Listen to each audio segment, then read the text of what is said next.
I did actually want to segue to the next thing we were going to talk about with one additional thing that he said, that Collins, the head of the NIH, said in this conversation. So how do we solve this thing? How do we get out of this pandemic? What's, like, if you had like a wand or something, or you could really implement policies, what's the full cocktail of solutions here? It's a full cocktail. It's not just one thing. In our own country here in the U.S., it would be getting those 64 million reluctant people to actually go ahead and get vaccinated. There's 64 million people who didn't get vaccinated? Adults, yes. Not even counting the kids. Wow. 64 million. Wow. Isn't that astounding? Get the kids vaccinated. Hopefully their parents will see that as a good thing too.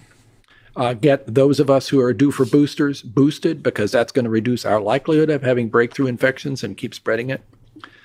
Convince people that until we're really done with this, and we're not now, that social distancing and mask wearing indoors are still critical to cut down the number of new infections. But the full extent of his answer is vaccinate everyone, including children, socially distance, wear masks.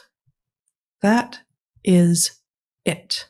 That is the full extent of the answer that he provides for how we can stop this pandemic. He must know that's not true. He must know. He has been the head of the National Institutes of Health for 12 years. Okay? How else can we actually control this pandemic?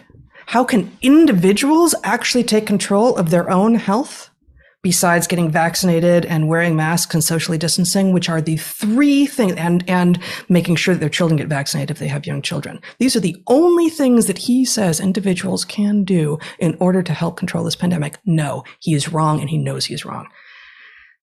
Eat real food. Move your body. Supplement with vitamin D if any of the following things are true for you. If it is winter where you live, if you live at high latitudes, if you are obese, if your skin is dark, if you are sick in any way, but especially with any of the comorbidities for COVID.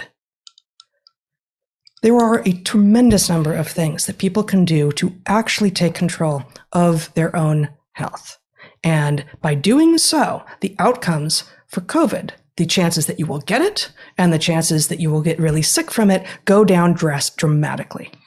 Another thing that he says in this conversation, which is not true, that your health doesn't have an effect on COVID outcome. It's dead wrong, and he knows it.